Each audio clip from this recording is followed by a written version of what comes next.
मेरा नाम अर्जुन है। जवाहरलाल नेहरू के जन्म स्थान इल्हाम के शहर इलाहाबाद से आया हूँ। सेंट जोसेफ कॉलेज में 10वीं का छात्र हूँ। आज़ादी के बाद नेहरू लंदन गए तो वहाँ के नेता विंस्टन चर्चिल ने भारत के प्रधानमंत्री नेहरू से पूछा, अब कितने साल हमारी जेलों में रहे? 10 साल से ज्यादा, नेहरू ने जवाब दिया। चर्चिल ने फिर कहा कि तब तो आप हमसे बहुत नफरत करते होंगे। तो इस पर नेहरू ने कहा, आप गलत कह रहे हैं मिस्टर चर्चिल। हमने एक ऐसे नेता के नेतृत्व में काम किया जिसने हमें 2 चीजें सिखाई, कभी किसी से डरना मत और कभी किसी से नफरत मत करना। जब हम तब आपसे डरे नहीं तो अब हम आपसे नफरत क्यों करेंगे? नेहरू देश के आत्मबल और स्वाभिमान के प्रतीक नेहरू, बुद्धिमत्ता की जीती जागती प्रतिमा नेहरू, अंग्रेजों को निर्भीक स्वरों में ललकारने वाले नेहरू, अंधविश्वास, सांप्रदायिकता, जातिवाद से लड़ने वाले नेहरू, क्रांति के अग्रदूत नेहरू, प्रशांति के उपासक नेहरू, भारतीय जनता के हृदय सम्राट नेहरू, विनोबा भावे के शब्दों में कहें तो लोकदेव नेहरू। आज इसी नेहरू को ऐसे प्रदर्शित किया जा रहा है जैसे वो इस देश के शत्रु थे।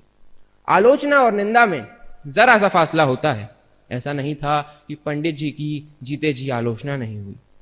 यहां तक कि नेहरू जी ने खुद चाणक्य के नाम से लेख लिखे और खुद अपनी ही आलोचना की। पर कहना ना होगा कि आज के समय नेहरू की आलोचना नहीं, शुद्ध निंदा हो रही है, जिसका सत्य से दूर दूर तक कोई नाता नहीं है। ये निंदा एक कौम के रूप में हमारी खुदगर्जी भी प्रदर्शित कर रही है कि किस तरह हम अपने देश के सबसे बड़े नायक, जो देश की आजादी के लिए 10 साल से भी ज्यादा जेल में रहा, जिसने देश के उत्थान के लिए सर्वस्व लगाया, उस पर एक बेहद पतित तरीके से बात कर रहे हैं। इंग्लैंड से पढ़ाई कर लौटा जवाहरलाल चाहता तो बड़े आराम से ऐशो आराम की जिंदगी बिता सकता था। फिर वो खुद की काती हुई मोटी काती का कुर्ता पहनने लगा, मूंगफली चबाते हुए ट्रेन के तीसरे दर्जे में सफर करने लगा। देखते ही देखते कैम्ब्रिज से पढ़ा लड़का गांव गांव जाकर किसानों की सभाएं करने लगा और किसानों का नेता बन गया। सरदार पटेल ने भी 1935 में इलाहाबाद की एक सभा में कहा कि किसानों की किसी ने इतनी सेवा नहीं की है जितनी पंडित नेहरू और उनकी पत्नी कमला नेहरू ने की है। नेहरू की यह सादगी और देशवासियों के लिए उनका प्रेम प्रधानमंत्री बनने के बाद भी नहीं बदला। 1960 के दशक में बांध परियोजनाओं का उद्घाटन वो अक्सर वहां मौजूद किसी मजदूर से कराते थे, जो मिट्टी में सने कामगारों के साथ बैठ जाते थे और उन्हें बताते थे कि तुम सिर्फ मिट्टी नहीं ढो रहे हो, तुम अपना मुल्क बना रहे हो। नेहरू क्या थे ये आप महात्मा गांधी के 20 जनवरी 1948 को दिए वक्तव्य से भी समझ सकते हैं। गांधी कहते हैं, यहाँ जितने लोग दुखी हैं उनके लिए तो पंडित जी ऐसे हैं कि उनको सुलाकर सोने वाले हैं। मानो एक ही बिछौना है, बाकी सब गीला है, तो नेहरू सूखे में दुखी को सुलाएंगे, खुद चाहे घूमते ही रहें उनको। और आपको धन्यवाद देता हूं कि हमारे यहाँ ऐसा एक रत्न है। एक ऐसे समय में जब अधिकतर नेता देश को धर्म के नाम पर बांट रहे हैं, तब नेहरू हमारे नेताओं को सिखाने का काम करते हैं कि किस तरह बिना धर्म और जाति का नाम लिए बिना भी लगातार भारी बहुमत से 3 आम चुनाव जीते जा सकते हैं। जनवरी 1948 की बात है। गांधी अपने अंतिम उपवास पर थे। नेहरू जब बिरला भवन के गेट पर पहुंचे तो एक भीड़ नारे लगा रही थी, गांधी को मर जाने दो। पंडित जी ने नारे सुने तो तमक के गाड़ी से उतरे और भीड़ में जा घुसे। चिल्लाकर पूछा, कौन गांधी को मारना चाहता है? गांधी से पहले मुझे मारो।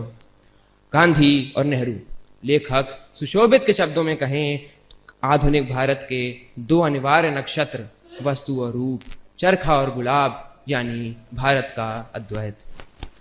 नेहरू की मां स्वरूप रानी नेहरू का एक किस्सा मुझे याद आता है कि इलाहाबाद में अप्रैल 1932 में पुलिस ने उन पर लाठीचार्ज किया, सिर पर गहरी चोटें आई। बरेली जेल में बंद अपने पुत्र को इसके बारे में बताते हुए उन्होंने लिखा, एक बहादुर बेटे की मां को कुछ तो उसके जैसा होना चाहिए। आज के दौर में नेहरू की प्रासंगिकता इसलिए भी बढ़ जाती है क्योंकि जिन समस्याओं से आज हम घिरे हैं उन पर नेहरू जो कहते हैं वो बेहद महत्वपूर्ण है। 15 अगस्त 1954 को वे कहते हैं, अगर कोई धर्म वाला ये समझता है हिंदुस्तान पर उसी का हक है औरों का नहीं, तो उसने हिंदुस्तान की राष्ट्रीयता और कौमियत को वो समझा नहीं है। वह हिंदुस्तान की आजादी का एक मायने में दुश्मन हो जाता है, उस आजादी के टुकड़े करता है, क्योंकि हिंदुस्तान की जड़ है आपस में इत्तेहाद और हिंदुस्तान में जो मुख्तलिफ धर्म जातियां हैं उनसे मिलकर रहना। नेहरू आगे कहते हैं, मजहबी झगड़े मजहबी तो होते नहीं, धार्मिक तो होते नहीं, वे तो धर्म का नाम लेकर सियासी होते हैं, राजनीतिक होते हैं। सांप्रदायिकता एवं संकीर्ण विचारों के बढ़ने का एक बुनियादी कारण है हमारे समाज में बढ़ता दुर्भाव। मानो हम तैयार बैठे हैं दुश्मन बनाने को। एक मुसलमान ने बुरा किया, सब मुसलमान बुरे हो गए। एक हिंदू ने बुरा किया, सब हिंदू बुरे हो गए। हम तैयार बैठे हैं सिद्ध करने को, एक ने सिद्ध किया कि सब सिद्ध हो गए। पर मजे की बात यह है कि अगर एक अच्छा करता है तो सब अच्छे सिद्ध नहीं होते, दुश्मन तो सब सिद्ध हो जाते हैं। इसी दुर्भाव को कम करना है। इसी दुर्भाव गिराने को गांधी अहिंसा कहते हैं, बुद्ध करुणा कहते हैं, जीसस सेवा कहते हैं। ये सब शब्दों के भेद हैं, पर बात ये पक्की है कि तुम सामने वाले में दुश्मन मत देखो। इसीलिए कबीर कहते हैं, घट घट में वह साईं रमता, कटुक वचन मत बोल रे। इसलिए ईशा उपनिषद का पहला श्लोक है, ईशावास्मिदं सर्वम यत्किंच जगत्याम जगत, यानी संपूर्ण संसार ईश्वर से व्याप्त है।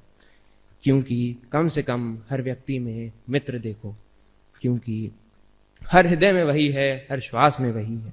बुद्ध, कबीर, उपनिषद सब यही कहना चाह रहे हैं कि घृणा वैमनस्य क्रोध को बीच में मत लाओ। क्रोधित किस पर होगे, घृणा किससे करोगे, वही एक सब में है। भारत में अगर तमाम हमलों के बाद भी आज अगर लोकतंत्र जीवित है तो इसका श्रेय अगर सबसे पहले किसी को जाना चाहिए तो नेहरू को है। क्लीमेंट एटली का एक कथन मुझे याद आता है कि सौभाग्यशाली था भारत नेहरू में एक उत्कृष्ट चरित्र और ज्ञान के व्यक्ति को पाकर। नेहरू आज आजाद दुनिया के प्रधानमंत्रियों के अधिनायक हैं। अंत में इतना ही, जिस भी व्यक्ति की श्रद्धा लोकतंत्र, मैत्री, विश्वास, प्रेम में होगी और जिसने भी नेहरू को थोड़ा भी निष्ठा से पढ़ा होगा, वह इस हिंद के जवाहर के देश के प्रति उत्कृष्ट योगदान के लिए अगाध आस्था से भर उठेगा। यूं ही अटल बिहारी वाजपेयी ने नेहरू जी के देहांत पर संसद में दिए भाषण पर उनकी तुलना श्री राम से की थी। धन्यवाद।